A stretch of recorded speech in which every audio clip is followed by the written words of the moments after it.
आखिर कौन थी वह गिलहरी जो राम सेतु निर्माण में मदद कर रही थी? वह किसका अवतार थी? दर्शक बंधु समुद्र की लहरें जैसे शांत थीं, लेकिन भीतर कहीं ना कहीं वह भी जानती थी कि आज कुछ अलौकिक घटित होने वाला है। सारा वानर सेना समुद्र तट पर खड़ी थी। प्रभु श्री राम की आंखों में विश्वास था, लेकिन सामने लहराता महासागर चुनौती बनकर खड़ा था। एक ओर राम की निश्चल भक्ति और धैर्य, दूसरी ओर लहरों की प्रचंडता, मानो स्वयं प्रकृति श्री राम की परीक्षा ले रही थी। हर कोई व्यस्त था, कोई पत्थर उठा रहा था, कोई नाम लिखकर उसे समुद्र में बहा रहा था। सेतु निर्माण की तैयारी पूरे वेग से चल रही थी, और उस महान कार्य का दृश्य स्वयं साक्षात धर्म और निष्ठा का उत्सव बन गया था। उसी समय एक अत्यंत ही छोटा, कमजोर और नन्हा सा जीव समुद्र किनारे दौड़ता हुआ नजर आया। उसका शरीर बालू से सना था। वह एक गिलहरी थी।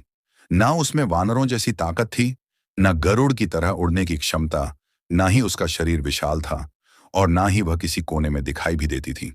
परंतु उसके भीतर था एक अद्भुत समर्पण, एक गहरा भाव, जो किसी की नजर में भले तुच्छ लगे, परंतु प्रभु श्री राम के हृदय में उसने वह स्थान पाया जिसे बड़े बड़े योद्धा भी नहीं पा सके।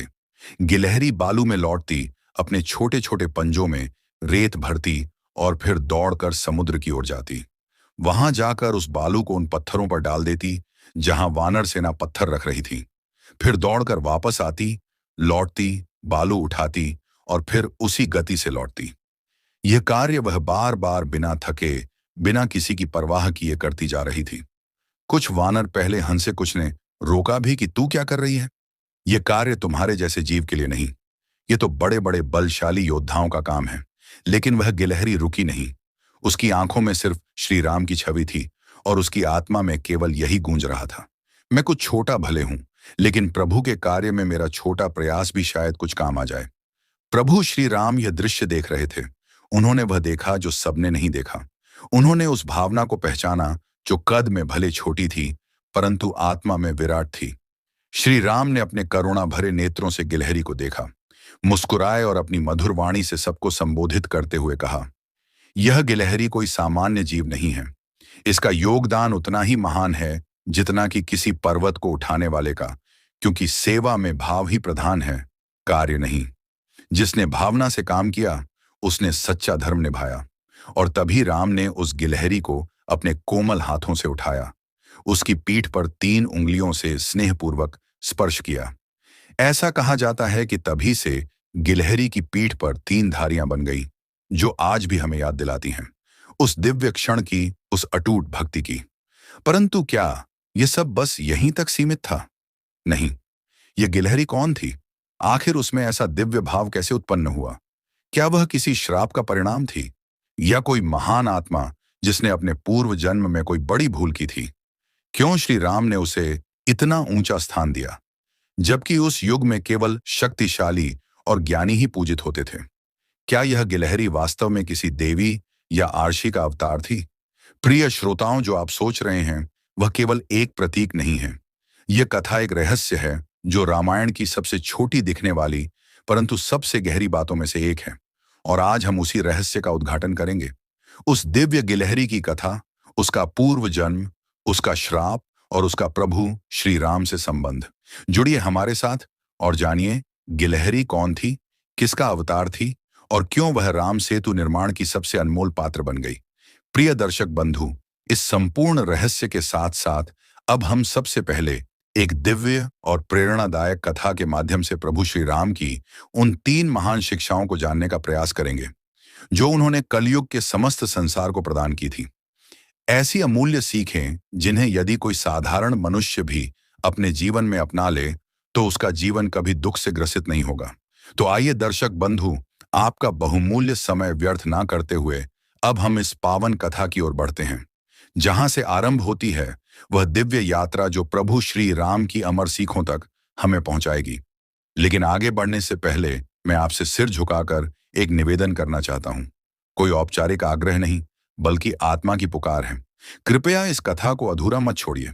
आपने शायद कभी नहीं सोचा होगा कि अधूरी कथा छोड़ जाना भी एक दोष होता है, परंतु हमारे शास्त्रों में, विशेष रूप से गरुड़ पुराण में कहा गया है, जो व्यक्ति किसी पुण्य कर्म को किसी धार्मिक विचार को या किसी आध्यात्मिक कथा को बीच में ही छोड़ देता है। वह अनजाने में उस पुण्य को अधूरा कर देता है, और अधूरा पुण्य कभी कभी पाप से भी अधिक दुखदायी हो जाता है।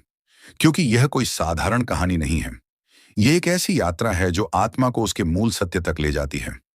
यह कथा एक दीपक के समान है जो आपके भीतर छिपे अंधकार को छूकर उसे आलोक में बदल सकती है।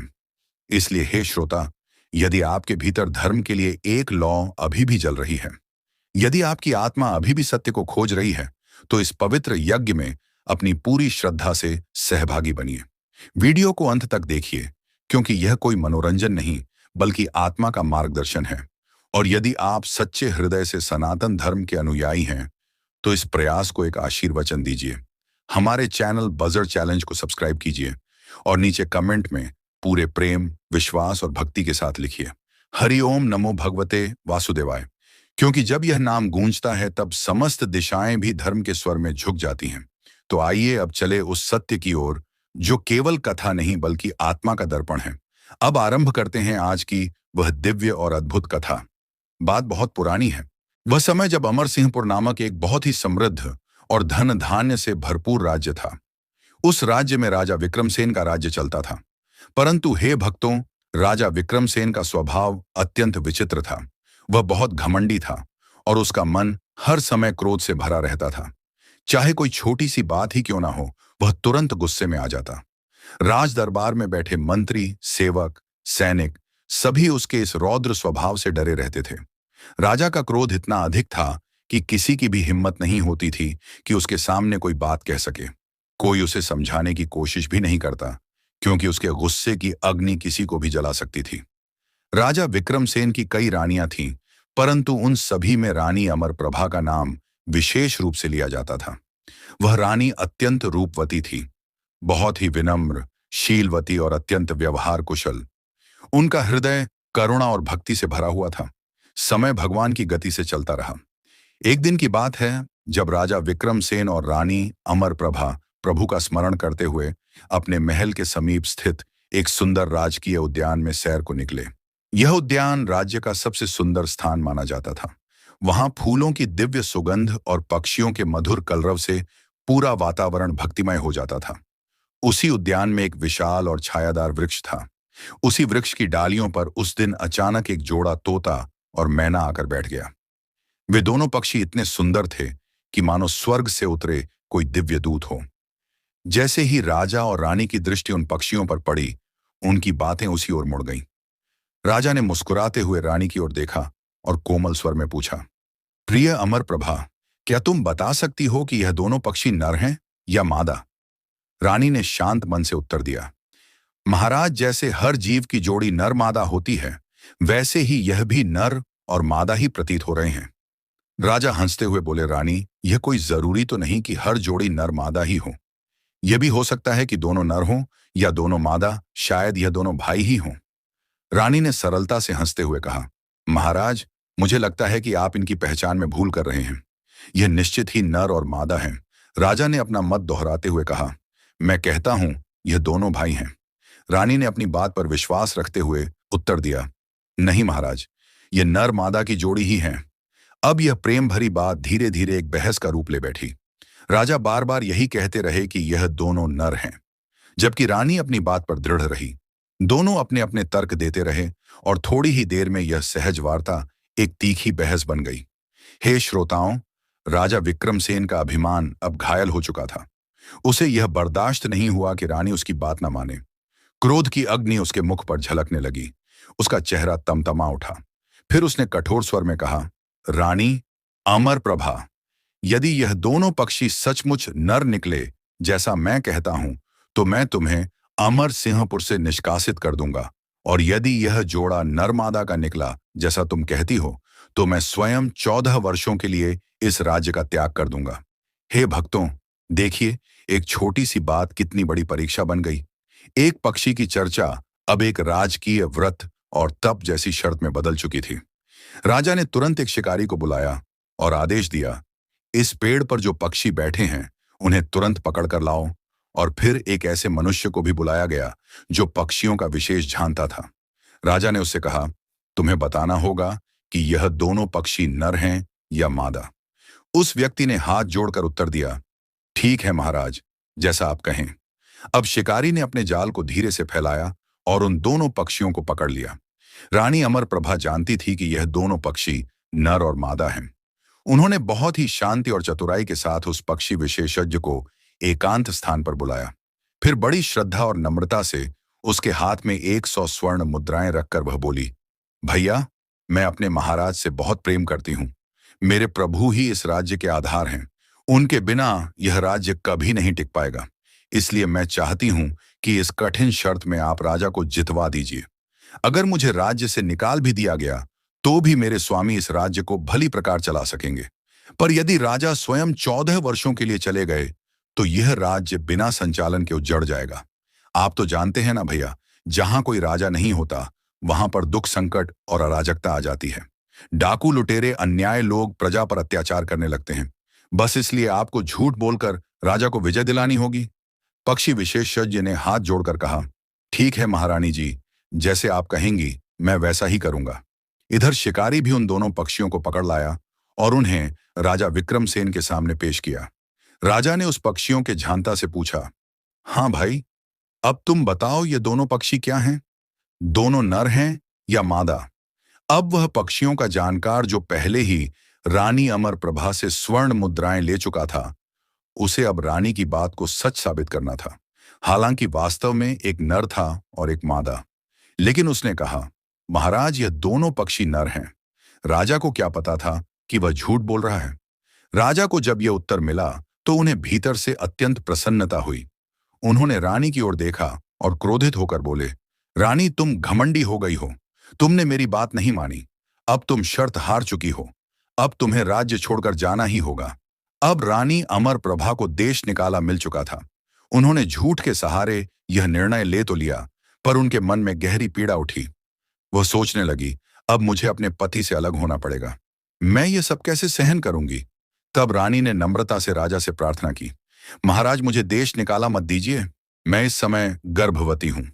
अब आप ही बताइए, ऐसी अवस्था में मैं कहां जाऊंगी, कैसे रहूंगी? पर राजा ने एक भी बात नहीं सुनी। उसका मन घमंड और सनक से भर चुका था। उसने कठोरता से कहा, रानी, तुम शर्त हार चुकी हो। अब तुम्हें राज्य छोड़ना ही होगा।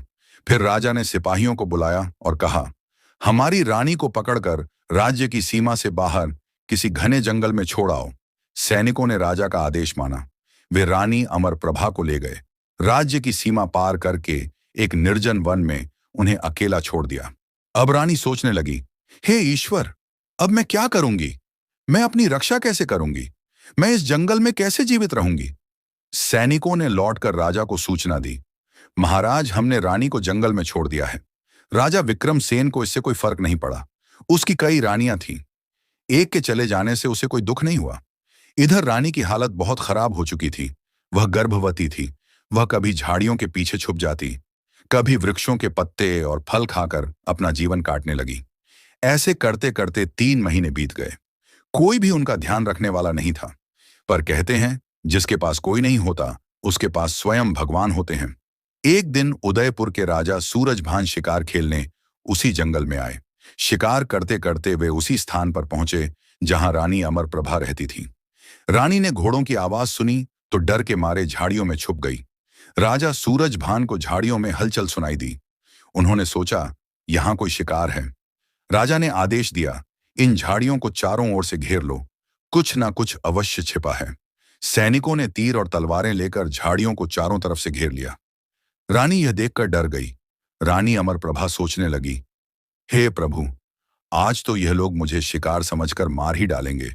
हे भगवान, अब मेरी रक्षा केवल आप ही कर सकते हैं। यह सोचकर उन्होंने कांपती हुई आवाज में पुकारा, भाइयों, मैं कोई शिकार नहीं हूं। मैं एक दुखी और लाचार स्त्री हूं। मुझे मारकर आपको क्या मिलेगा? कृपया मेरी विनती सुनिए। जब राजा सूरजभान ने यह करुणा से भरी स्त्री की आवाज सुनी तो वे चकित हो उठे। उन्होंने प्रेमपूर्वक कहा, तुम कौन हो बहन, और यहां इस वन में कैसे आ गई? रानी ने अत्यंत दुखी स्वर में उत्तर दिया, भाइयों, इस संसार में मेरा अब कोई नहीं है। न कोई रिश्तेदार, न कोई अपना। मैं अकेली हूं। इस वन में ही अपना जीवन काट रही हूं। उधर राजा सूरजभान, जो स्वभाव से अत्यंत दयालु और धर्मात्मा थे, बोले, बहन, कोई चिंता मत करो, मैं तुम्हें आज से अपनी धर्म की बहन बनाता हूं। तुम इन झाड़ियों से बाहर आओ। आज से तुम्हारे सारे दुख समाप्त हो गए। मैं तुम्हें अपने महल ले चलूंगा। रानी अमर प्रभा ने नम्रता से कहा, भैया, आपने मुझे अपनी बहन बना लिया। यह आपका बड़ा उपकार है। पर कृपया ये बताइए, आप कौन हैं? तब राजा मुस्कुराते हुए बोले, मैं उदयपुर देश का राजा सूरजभान हूं। अब तुम निडर होकर बाहर आ जाओ। जब रानी धीरे धीरे झाड़ियों से बाहर आईं, तो राजा सूरजभान स्तब्ध रह गए। उनकी आंखें आश्चर्य से खुली कि खुली रह गईं। रानी का तेजस्वी मुख चंद्रमा की तरह चमक रहा था। उन्हें देखकर ऐसा प्रतीत हो रहा था मानो कोई देवी हो या किसी राजघराने की राजकुमारी। राजा सूरजभान ने स्नेहपूर्वक कहा, बहन, अब तुम चिंता मत करो। तुम अब मेरे साथ चलो। मैंने तुम्हें आज से अपनी बहन स्वीकार कर लिया है। फिर राजा ने सम्मान के साथ रानी अमर प्रभा को अपने रथ में बिठाया और उदयपुर की ओर रवाना हो गए। जब राजा सूरजभान रानी अमर प्रभा को लेकर अपनी राजधानी पहुंचे, तो नगरवासियों ने उन्हें देखा और सोचने लगे, लगता है महाराज दूसरी रानी को लेकर आए हैं। नगर में तरह तरह की बातें फैलने लगीं। लोग कहने लगे, महाराज पहले से ही कई रानियों के स्वामी हैं, फिर अब इस उम्र में दूसरी रानी लाने की क्या आवश्यकता थी? इस प्रकार राज्य भर में चर्चाएं होने लगीं। जब यह बातें राजा सूरजभान के कानों तक पहुंची, तो उन्होंने तुरंत दरबार बुलवाया। राजा ने सबके सामने शांत स्वर में कहा, प्रजाजनों, आप जो सोच रहे हैं वह पूर्णतः असत्य है। मैं जंगल में शिकार के लिए गया था। वहां मुझे एक ऐसी स्त्री मिली जो दुखी, लाचार और निराश्रित थी। उसका कोई अपना नहीं था। उसके दुख ने मेरे मन को द्रवित कर दिया। इसलिए मैंने उसे अपनी धर्म की बहन बनाया और उसे अपने घर ले आया। अब आप ही बताइए, क्या मैंने कोई अधर्म किया? यह सुनकर सभी दरबारी राजा की धर्मशीलता और करुणा की प्रशंसा करने लगे। प्रजाजनों में भी राजा की सराहना होने लगी। अब रानी अमर प्रभा राजा सूरजभान की बहन बनकर महल में रहने लगी। समय अपने प्रभु की गति से आगे बढ़ा और वह शुभ दिन भी आया जब रानी अमर प्रभा ने एक सुंदर बालक को जन्म दिया। जब वह बालक जन्मा तो राजा सूरजभान का हृदय आनंद से भर गया।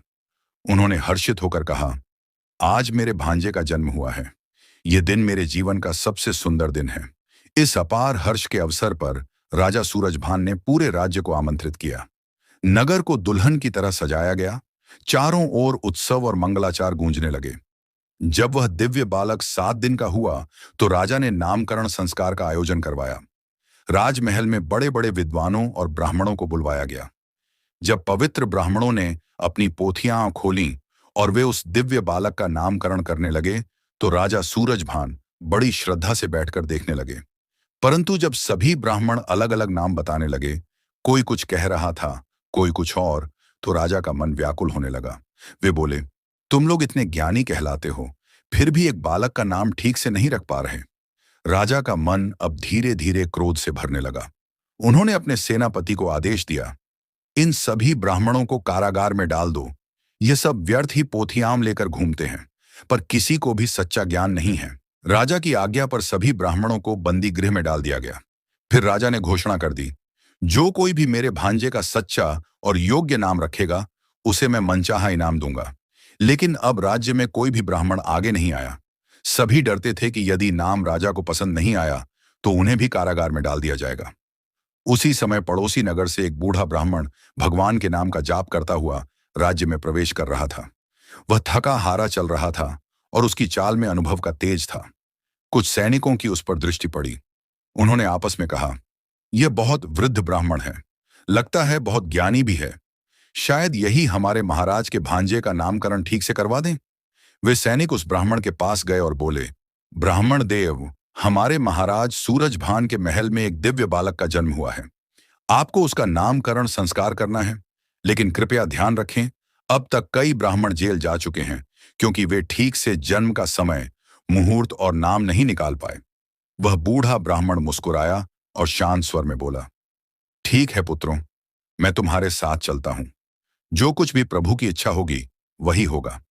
सैनिकों ने उन्हें आदरपूर्वक राजमहल लाकर राजा सूरजभान के सामने प्रस्तुत किया।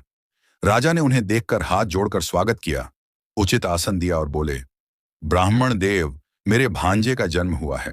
आपको उसका नामकरण संस्कार करना है। अब वह ब्राह्मण कोई साधारण व्यक्ति नहीं था।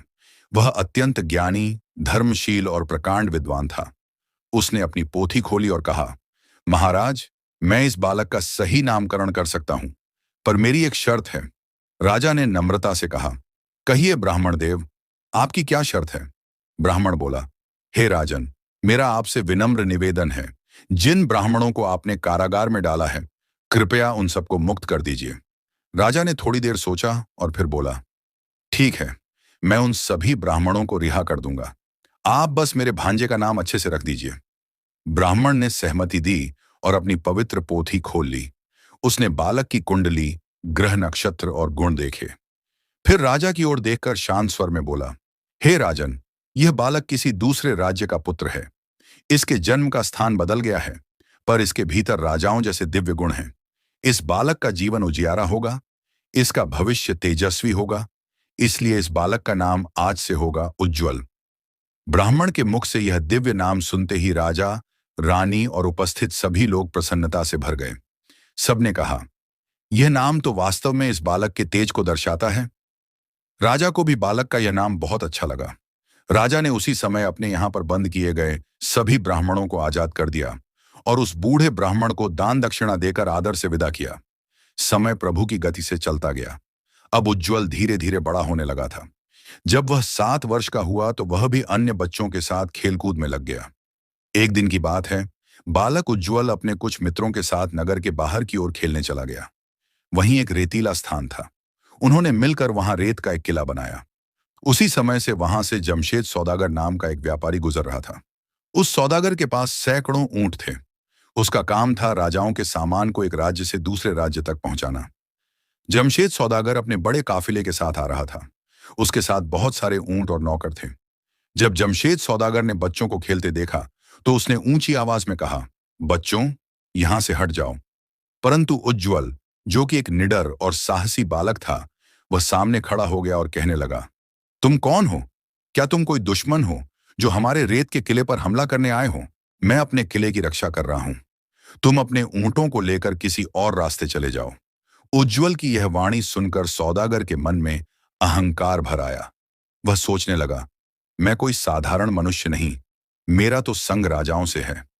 उसने कठोर स्वर में कहा, अरे जिद्दी बालक, हट जा मेरे मार्ग से। किंतु उज्ज्वल अपनी मर्यादा पर अडिग रहा। दोनों में वाद विवाद बढ़ता गया।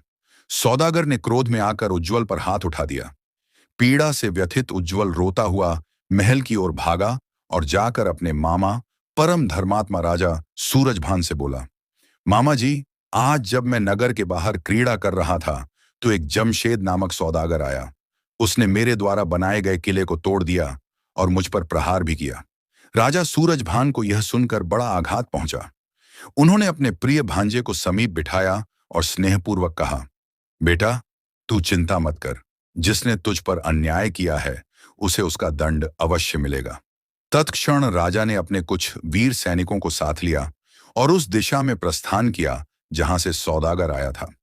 जमशेद सौदागर ने जब देखा कि महाराज सूरजभान अपनी सेना के साथ उसकी ओर बढ़ रहे हैं तो भयभीत हो गया। वह सोचने लगा, मुझे कौन सा अपराध हो गया है।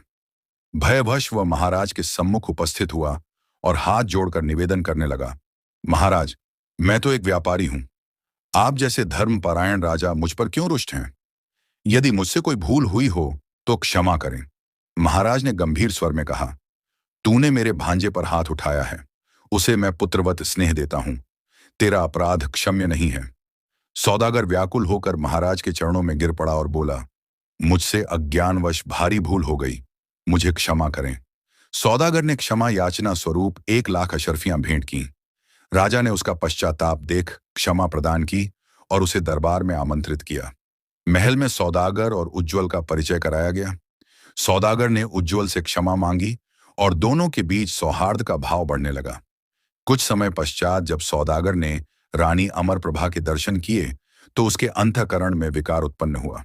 उसने मन ही मन कहा, यह देवी तो अनुपम सौंदर्य की मूर्ति है, इन्हें तो मेरी पत्नी होना चाहिए था। फिर वह राजा के पास गया और विनम्रता से पूछा, महाराज, यह देवी कौन है? राजा ने सहजता से उत्तर दिया, यह मेरी धर्म बहन और उज्ज्वल की माता है। सौदागर बोला, महाराज, मुझे इनसे क्षमा मांगनी चाहिए। वह रानी के पास गया और बोला, रानी जी, मुझसे घोर अपराध हुआ, कृपया क्षमा करें। रानी, जिनका हृदय परम पवित्र और शांत था, बोली, अब जो हो गया उसे भुला देना चाहिए। मेरे हृदय में तुम्हारे प्रति कोई वैर नहीं। अगले दिन सौदागर एक कीमती हार लेकर आया जिसकी कीमत 9 लाख अशर्फियां थीं। उसने रानी से कहा, जैसे आप महाराज की बहन हैं, वैसे ही आज से मेरी भी बहन है। कृपया यह उपहार स्वीकार करें। रानी ने स्नेह से उसे स्वीकार किया और सौदागर के लिए प्रेम से भोजन बनवाया। दिन बीतते गए। एक दिन सौदागर ने राजा से कहा, मैं चाहता हूं कि आपकी बहन और उज्ज्वल मेरे नगर में कुछ दिन विश्राम करें। राजा ने उत्तर दिया, यह निर्णय मेरी बहन स्वयं लेंगी। रानी ने थोड़ी सोच के बाद यह प्रस्ताव स्वीकार कर लिया और सौदागर के साथ चलने को तैयार हो गई। जब रानी ने यह यात्रा आरंभ की, उन्हें यह झांक न था कि सौदागर के मन में छल और पाप है। सौदागर ने तेज गति से नगर की सीमा पार की और रात होते ही एक स्थान पर डेरा डाला। अर्धरात्रि के समय वह रानी के तंबू में गया। उसकी आहट से रानी जाग गई और क्रोधपूर्वक बोली, भैया, तुम इस समय मेरे तंबू में क्या कर रहे हो? सौदागर बोला, अब मुझे भाई मत कहो, अब से तुम मेरी पत्नी बनोगी। रानी अमर प्रभा का मुख क्रोध से तमतमा उठा। उन्होंने अपनी तलवार खींची और कहा, यदि तूने मुझे स्पर्श करने का प्रयास किया तो मैं तुझे यहीं समाप्त कर दूंगी। मेरे भाई ने तुझ पर विश्वास किया और तूने विश्वासघात किया। रानी ने कहा, 4 प्रकार के लोग कभी सच्चा संबंध नहीं निभाते, कामी, लोभी, चापलूस और शत्रु। तुझ पर विश्वास करना ही मेरी भूल थी। सौदागर बोला, यदि तू नहीं मानी तो मैं तुझे कैद कर दूंगा। रानी ने शांत और कठोर स्वर में कहा, तेरी हर सजा मुझे स्वीकार है, पर मैं तेरी पत्नी कभी नहीं बनूंगी। सौदागर ने रानी को अपने नगर के महल में लाकर कैद कर लिया। रानी को कठोर श्रम में लगाया गया। बालक उज्ज्वल को भी कष्ट दिया गया और वह गायें चराने भेजा जाने लगा। सौदागर ने सोचा, यह बालक भविष्य में मेरे लिए खतरा बनेगा। एक दिन उसने उसे विष मिला भोजन कराया। बालक बेहोश होकर गिर पड़ा, किंतु प्राण शेष थे। सौदागर ने उसे कपड़े में बांधकर जंगल में फेंक दिया। तभी एक विशाल चील आकाश से आई और उज्ज्वल को उठा ले गई। नीचे कुछ शिकारी घूम रहे थे। उन्होंने देखा और तीर चलाया। चील घायल होकर नदी में गिर गई। शिकारी दौड़कर गठरी को निकाल लाए। जब उसे खोला तो उसमें बालक था जिसकी सांसें चल रही थीं। वे उसे अपने गांव ले गए और वैद्य से उपचार कराया। 7 दिन बाद 8वें दिन प्रभु की कृपा से उज्ज्वल ने आंखें खोली। शिकारी उसका स्नेहपूर्वक पालन करने लगे। जब वह स्वस्थ हुआ तब उसने अपनी सारी कथा सुनाई। शिकारी मुखिया ने कहा, बेटा, अब तुझे चिंता नहीं करनी है, हम तेरी माता को अवश्य मुक्त कराएंगे। वे उज्ज्वल को साथ लेकर सौदागर के नगर की ओर निकल पड़े और उस दिन से न्याय की प्रभा पुनः उदय होने लगी। अब एक ना एक दिन रानी अमर प्रभा मेरी बात मान ही लेंगी। अब वह रानी को और भी ज्यादा दुख देने लगा। उसने अपने नौकर से कहा, रानी अमर प्रभा से दिन भर चक्की पिसवाई जाए, उसे आराम नहीं मिलना चाहिए। अब सौदागर रानी अमर प्रभा पर बहुत अत्याचार करने लगा था। बेचारी रानी पूरे दिन चक्की चलाती रहती और उसकी हालत अब बहुत ही दुखद और करुणामयी हो गई थी। उधर महाराज सूरजभान के मन में भी यह विचार आने लगा। सौदागर ने 1 महीने का वादा किया था कि मेरी बहन को घुमा कर ले आएगा, पर अब तो 3 महीने से भी ज्यादा हो गए हैं और वह लौटा ही नहीं। महाराज ने सोचा, मुझे स्वयं जाकर देखना चाहिए कि बात क्या है। यह सोचकर महाराज सूरजभान अपने घोड़े पर सवार हुए और जमशेद सौदागर के गांव की ओर चल पड़े। उधर दूसरी ओर शिकारियों का दल उज्ज्वल को साथ लेकर उसी दुष्ट सौदागर के गांव की ओर जा रहा था। जब ये दोनों अलग अलग दल एक ही मार्ग पर आ रहे थे, तब उनका आमना सामना हो गया। महाराज सूरजभान ने जैसे ही अपने भांजे उज्ज्वल को शिकारियों के साथ देखा, उन्हें भ्रम हो गया कि ये लोग शायद उज्ज्वल को बांधकर ले जा रहे हैं। उन्होंने बिना विलंब किए धनुष उठाया और एक बाण शिकारियों के मुखिया की ओर छोड़ दिया। यह देखकर उज्ज्वल घबरा गया और चिल्लाता हुआ अपने मामा की ओर दौड़ा। वह उनके पास जाकर बोला, मामा जी, रुक जाइए, ये लोग हमारे मित्र हैं। इन्हीं की कृपा से मैं आज जीवित हूं। इन्होंने मेरी रक्षा की है, इन पर आक्रमण मत कीजिए। मुझे तो उस दुष्ट जमशेद सौदागर ने विष खिलाकर जंगल में फेंक दिया था और मेरी मां को उसने आज तक बंदी बना रखा है। उज्ज्वल की यह बात सुनकर राजा सूरजभान का हृदय दुख और क्रोध से भर गया। उन्होंने तुरंत अपना सिर झुकाकर शिकारियों के मुखिया से क्षमा मांगी और बोले, मुझे क्षमा कर दीजिए मित्र, मैं तो समझ रहा था कि कोई लुटेरा मेरे भांजे को ले जा रहा है, इसलिए मैंने आप पर बाण चलाया। कृपया मुझे क्षमा करें। यह सुनकर शिकारियों का मुखिया बोला, नहीं महाराज, इसमें आपकी कोई गलती नहीं है।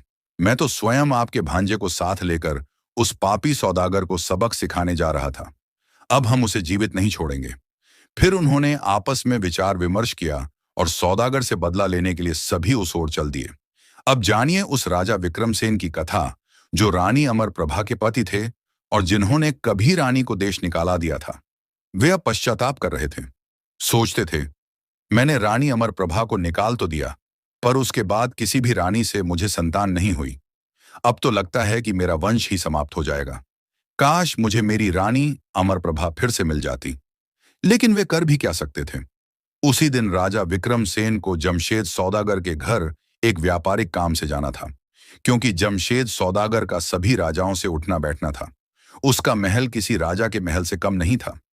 राजा विक्रमसेन जब सौदागर के महल पहुंचे तो सौदागर ने बड़े प्रेम और सम्मान से उनका स्वागत किया, पर किसी को यह झात नहीं था कि जो रानी उस महल में कैद में है वही राजा विक्रमसेन की पत्नी है। उधर राजा सूरजभान, उज्ज्वल और शिकारियों का दल उसी सभा में जा पहुंचा। सूरजभान और शिकारी मुखिया ने सौदागर को देखकर ललकारा, दुष्ट, आज तुझे जीवित नहीं छोड़ेंगे। सौदागर ने जैसे ही उज्ज्वल को जीवित देखा और राजा सूरजभान को उसके साथ खड़ा पाया तो उसका चेहरा पीला पड़ गया। वह डर गया। उसके पैरों तले की जमीन खिसक गई। राजा विक्रमसेन बोले, राजा सूरजभान, यह सौदागर मेरे राज्य का सहयोगी है। हमारे व्यापार में इसने सहायता की है। आप इसे मारना क्यों चाहते हैं? राजा सूरजभान ने शांत स्वर में कहा, महाराज विक्रमसेन, यह सौदागर मेरी धर्म बहन को अपने महल में बंदी बनाकर अत्याचार कर रहा है। जिस बालक को यह विष देकर जंगल में फेंक चुका था वह उज्ज्वल मेरा धर्म भांजा है। एक समय की बात है, जब मैं वन में शिकार करने गया था, मुझे एक दुखी स्त्री मिली। मैंने उसे धर्म बहन बना लिया और सौदागर को यह कहकर सौंपा कि वह कुछ दिन उसे घुमाकर लाएगा, परंतु इसके मन में छल था। अब मैं अपनी बहन को मुक्त कराने आया हूं और इसे दंड देकर ले जाऊंगा। राजा विक्रमसेन यह सब सुनकर गंभीर हो गए। उन्होंने सौदागर से कहा, अगर ऐसा है तो इस स्त्री को तुरंत मुक्त किया जाए। सौदागर ने एक नौकर को भेजा। रानी अमरप्रभा को बुलाया गया। जब रानी सभा में आईं तो वहां अपने पुत्र उज्ज्वल, भाई सूरजभान और अपने पति विक्रमसेन को एक साथ देखा। उनकी दशा अत्यंत करुणाजनक थी। उनकी देह दुर्बल थी और मुख पर पीड़ा की रेखाएं स्पष्ट थीं। राजा विक्रमसेन उन्हें देखकर चकित रह गए। उन्होंने पूछा, हे देवी, आप कौन हैं? आप मेरी रानी अमरप्रभा की भांति प्रतीत होती हैं। क्या आप वही हैं? रानी ने हाथ जोड़कर धीरे धीरे कहा, महाराज, क्या आपने मुझे इतनी जल्दी भुला दिया? क्या आपको स्मरण है वह पक्षी विवाद जिसमें मैंने आपकी प्रतिष्ठा बचाने के लिए जानकार को अशर्फियां दी थीं? महाराज, उस समय मैं गर्भवती थी। मेरे गर्भ में आपका ही पुत्र पल रहा था। आपने मुझे वनवास दे दिया और अपने सैनिकों से जंगल में छुड़वा दिया। तब मेरे धर्म भाई राजा सूरजभान ने मुझे ससम्मान स्थान दिया। वहीं मेरी कोख से पुत्र उज्ज्वल का जन्म हुआ। राजा विक्रमसेन का हृदय पश्चाताप से भर गया। उन्होंने रानी की वेदना सुनी और सौदागर के अत्याचारों का समाचार पाया। उन्होंने क्रोध में तलवार उठा ली, परंतु रानी ने हाथ जोड़कर कहा, महाराज, इसे मत मारिए। इसमें अब कोई दोष नहीं है। जो कुछ हुआ वह मेरे भाग्य की परीक्षा थी। मुझे इन पीड़ाओं से गुजरना था। रानी की करुणा और क्षमा के वचनों को सुनकर सौदागर की आत्मा जाग उठी। वह उनके चरणों में गिर पड़ा और बोला, महारानी, आपने मुझे मृत्यु से बचा लिया। कृपया मुझे क्षमा करें। सभा का वातावरण बदल गया। चारों ओर भक्ति, करुणा और क्षमा की भावना बहने लगी। राजा, रानी, पुत्र और भाई सब एक साथ थे। राजा विक्रमसेन ने सूरजभान के चरणों में सिर झुकाकर कहा, महाराज, मैं आपके उपकार को कभी नहीं भूल सकता। उन्होंने अपनी रानी अमरप्रभा से भी क्षमा मांगी और कहा, अब चलिए रानी, अपने घर, अपने महल में। रानी ने करुणा से उन्हें क्षमा किया और संग चलने को तैयार हो गई। राजा विक्रमसेन ने सौदागर को क्षमा किया। रानी और पुत्र को साथ लेकर अपने नगर लौटे। सूरजभान भी संतुष्ट थे, क्योंकि उनकी बहन ससम्मान लौट आई थी। कुछ समय बाद उज्ज्वल यौवन को प्राप्त हुआ। राजा विक्रमसेन ने उसे राजगद्दी सौंप दी और इस प्रकार धर्म, करुणा और सत्य की विजय हुई। जिस प्रकार प्रभु श्री राम ने हमें सिखाया, क्षमा में ही सबसे बड़ा बल है। क्रोध से नहीं, करुणा से विजय होती है। यह वही मार्ग है जो कठिन अवश्य है, परंतु वही मार्ग अंततः विजय का होता है। जिसने अपने ही हाथों अपने जीवन को उजाड़ते देखा, जो गर्भवती अवस्था में जंगलों में भटकी, जिसने अपमान, कष्ट, अकेलापन और भूख सही, और फिर भी जब उसे शक्ति मिली तो उसने उस दुष्ट सौदागर को दंड नहीं दिया, बल्कि क्षमा कर दिया। यह वही भाव है जो प्रभु श्री राम ने रावण की मृत्यु के बाद दिखाया था, जब लक्ष्मण से कहा, रावण अब शत्रु नहीं, अब वह एक विद्वान ब्राह्मण है जो अंतिम ज्ञान दे सकता है। जब युद्ध के बाद विभीषण ने रावण की मृतदेह का अपमान करना चाहा, तब श्री राम ने कहा, शत्रु मरणोपरांत सम्मान का अधिकारी होता है। किसी को क्षमा करना तब कठिन होता है जब आपके पास उसे सजा देने की शक्ति हो, परंतु वही क्षमा धर्म बन जाती है जब उसमें क्रोध का त्याग और प्रेम का उदय हो। रानी अमरप्रभा के पास वह शक्ति थी। राजा सूरजभान की सेना थी, उज्जवल पुत्र था, राजा विक्रमसेन का समर्थन था। चाहती तो उस सौदागर को वहीं दंड दे सकती थी, लेकिन उन्होंने उसे माफ करते हुए कहा, इसका दोष नहीं, यह समय की लीला है। जो सहना था वह मेरे भाग्य का तप था। हे कलयुग के मनुष्यों, इस सीख को हृदय में उतारो। आज हम में से अधिकांश किसी के एक कटु शब्द, किसी धोखे, किसी अपमान के कारण जीवन भर बैर पाल लेते हैं। परंतु क्या आप जानते हैं, बैर रखने वाला मन भीतर से खोखला हो जाता है, लेकिन क्षमा करने वाला मन भीतर से प्रभु के समान बन जाता है। आज यह संसार तेज है, चालाक है, छल कपट से भरा है, लेकिन जिसने क्षमा करना सीख लिया, वह श्री राम के चरित्र का एक जीवंत अंश बन गया। तो पहली सीख यही है, जब आपके पास बदला लेने का अवसर हो, तब यदि आप किसी को क्षमा कर देते हैं, तो समझ लीजिए आपने केवल उसे नहीं, बल्कि अपने जीवन की सबसे बड़ी परीक्षा पास कर ली। श्री राम क्षमा करते थे, इसीलिए वे केवल राजा नहीं, मर्यादा पुरुषोत्तम भगवान श्री राम कहलाए। दूसरी सीख, संबंधों की सच्चाई खून से नहीं, कर्म से तय होती है। कलयुग का मनुष्य अक्सर इस भ्रम में जीता है कि जिसको हमने जन्म दिया वही अपना है, जिससे हमारा खून जुड़ा है वही सगा है। लेकिन प्रभु श्री राम ने अपने जीवन से यह गणतम सत्य सिखाया, संबंध सगे नहीं होते, संबंध सच्चे होते हैं, और सच्चाई केवल कर्मों से निकलती है। रिश्तों की पूजा भी कर्म ही है। रामायण में जब प्रभु श्री राम ने वनगमन स्वीकार किया, तब यह स्पष्ट हुआ कि जो उनके अपने थे उन्होंने ही त्याग दिया। महाराज दशरथ ने दुखी होकर कहा, मैं तुझे रोकना चाहता हूं पुत्र, पर वचन ने मुझे बांध दिया है। कौशल्या मां रोती रही, लक्ष्मण क्रोधित हुए, पर कोई भी प्रभु श्री राम के लिए उस सत्ता से नहीं लड़ा जो उन्हें वनवास दे रही थी। पर उसी समय निषाद राज गुह ने अपने कर्मों से ऐसा संबंध बना दिया जो खून से नहीं, भक्ति और प्रेम से बंधा हुआ था। निषाद राज ने प्रभु श्री राम के चरण धोए, उन्हें अपनी नाव में बिठाकर गंगा पार कराई, वनों में पत्तों को साफ कर उन्हें विश्राम का स्थान दिया। उन्होंने कहा, राम, तू राजा का पुत्र है, पर मेरा हृदय कहता है तू स्वयं ईश्वर है। मुझे यह संसार नहीं चाहिए, मुझे केवल तेरा साथ चाहिए। अब उसी भाव को इस कथा में देखिए। अमर प्रभा को उसका पति राजा विक्रमसेन, जिसने 7 फेरों के वचन लिए थे, उसी ने पक्षियों के एक विवाद पर वनवास दे दिया। गर्भवती अवस्था में जंगल में छोड़ दिया गया, ना कोई पूछने वाला, ना कोई सहारा। सारे रक्त संबंध पीछे छूट गए। पर उसी समय राजा सूरजभान ने उस दुखी स्त्री को अपनी धर्म की बहन बनाया, उसे भोजन दिया, आश्रय दिया, सम्मान दिया। उसने कभी अमर प्रभा से यह नहीं पूछा, तू किसकी स्त्री है, तेरे पेट में किसका बच्चा है, बल्कि कहा, अब तू मेरी बहन है और तेरा पुत्र मेरे भांजे के समान होगा। यह वही संबंध था जो श्री राम ने माता शबरी से बनाया था, जो हनुमान जी ने प्रभु से बनाया, जो भरत ने प्रभु की खड़ाऊ से बनाया। संबंधों का सच्चा मूल्य खून में नहीं है, बल्कि त्याग, सेवा और प्रेम में है। आज हम कलयुग में रिश्तों की चक्की में पिसते हैं। भाई भाई से जलता है, पिता बेटे से दुखी है, बहन बहन से ईर्ष्या रखती है। क्यों? क्योंकि हमने संबंधों को सिर्फ खून से मापा है, कर्म से नहीं। रामायण की सीख है, यदि कोई स्त्री तुम्हारे घर में है, वह मां नहीं, पत्नी नहीं, बहन नहीं, परंतु वह दुख में है, निर्बल है, तो उसे भी अपनी बहन, मां, बेटी के समान देखो। राजा सूरजभान ने अमर प्रभा को धर्म की बहन कहा और फिर प्राण देकर उसकी रक्षा की। और जब अमर प्रभा को मुक्त कराना था तो सूरजभान ने युद्ध किया, रक्षक बना, पिता समान बन गया। प्रभु श्री राम ने केवट से नाव मांगी, शबरी के झूठे बेर खाए, हनुमान के कंधे पर बैठकर समुद्र पार किया, क्योंकि उन्हें कर्म से बनते हुए रिश्तों पर विश्वास था। हे कलयुग के मानव, यदि तू अपने जीवन में सच्चे रिश्ते चाहता है तो संबंधों को केवल नाम और जन्म से मत जोड़, उनको अपने त्याग, सेवा, प्रेम और कर्तव्य से सींच। जो तेरे दुख में तेरे साथ खड़ा हो जाए वही तेरा भाई है। जो तेरे जीवन के अंधकार में दीपक बन जाए वही तेरा पिता है। जो तेरे हर संघर्ष में तेरे साथ बह जाए वही तेरी मां है। राम ने यही किया था, राम ने यही सिखाया था, और अमर प्रभा की कथा ने उसे फिर दोहराया।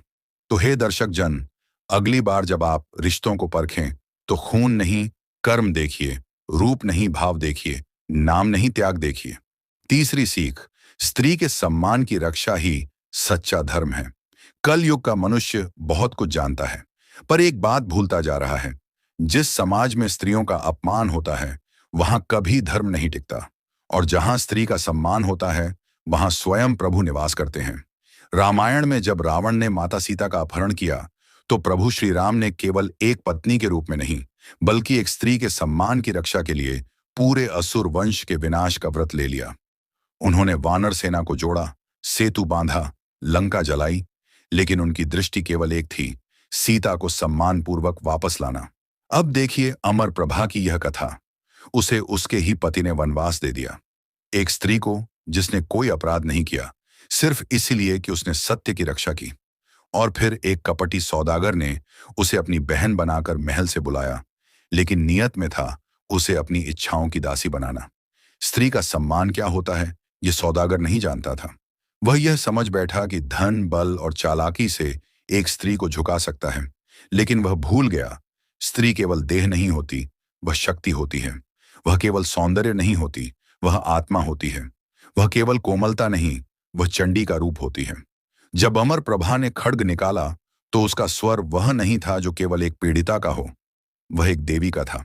उसने सौदागर से कहा, अगर तूने बुरी नजर डाली तो मैं तुझे मार दूंगी और स्वयं अग्नि में प्रवेश कर जाऊंगी।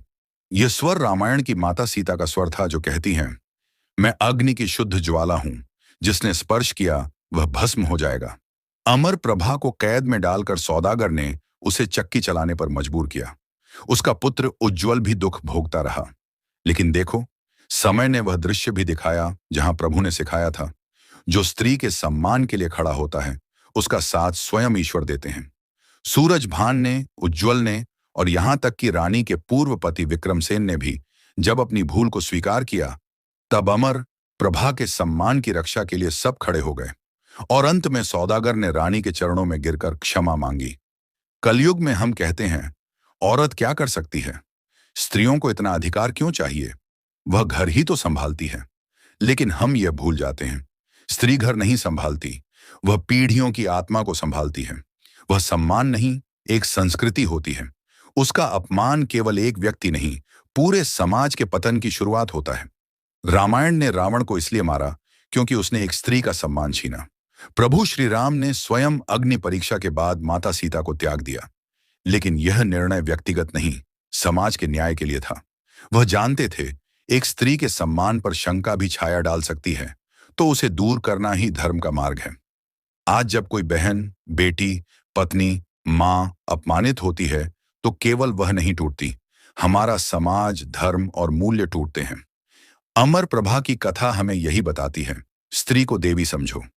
वह प्रहार करे तो बचने का कोई मार्ग नहीं, और यदि उसके सम्मान की रक्षा के लिए कोई खड़ा होता है तो उसे कभी भी धर्म से अलग नहीं किया जा सकता। तो हे मानव, यदि तू राम का भक्त है तो यह याद रख, जहां स्त्री रोती है वहां प्रभु नहीं रुकते, जहां स्त्री हंसती है वहां भगवान स्वयं निवास करते हैं। स्त्री सम्मान ही सच्चा धर्म है। अमर प्रभा उसी धर्म की ज्वाला है और श्री राम उस धर्म के रक्षक हैं। दर्शक बंधु, यह कथा अब भी यहीं खत्म नहीं होती। अभी हम यह भी जानेंगे कि आखिर राम सेतु निर्माण में जो गिलहरी थी वह किसका अवतार थी, आखिर किस श्राप के कारण वह गिलहरी बनी। दर्शक बंधु, एक बार फिर से मनुष्य का मन उस दृश्य की ओर मुड़ जाता है जहां प्रभु श्री राम समुद्र किनारे खड़े होकर वानर सेना के साथ राम सेतु का निर्माण कर रहे थे।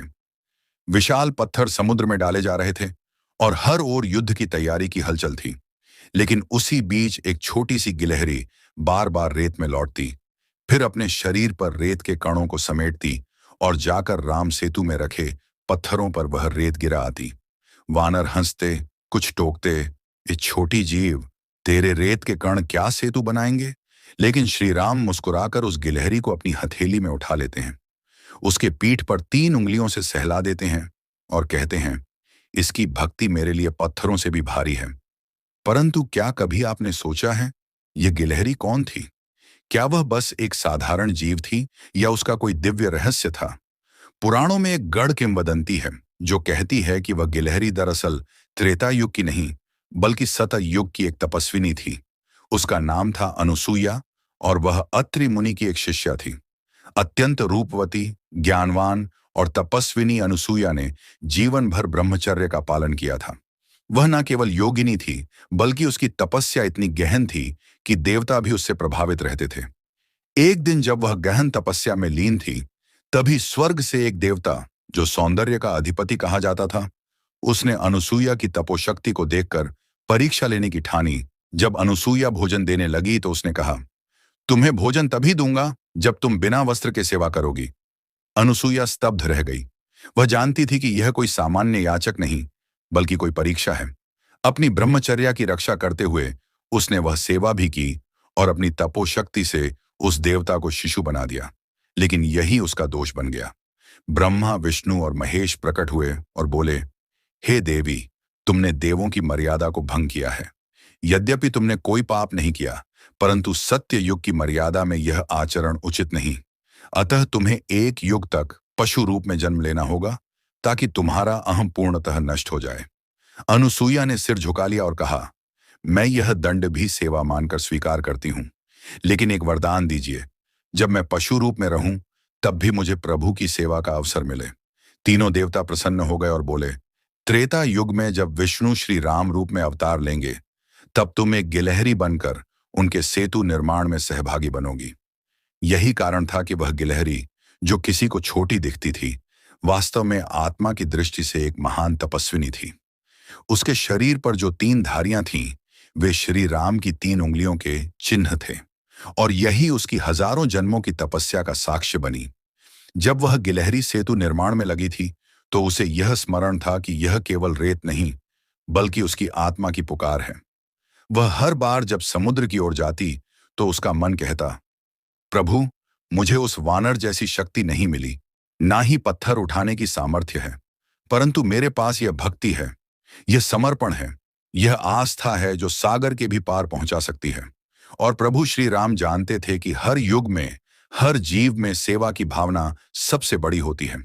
उन्होंने उसी क्षण उस गिलहरी को अपना बना लिया और वह कथा अमर हो गई, क्योंकि यह केवल एक गिलहरी की कथा नहीं थी।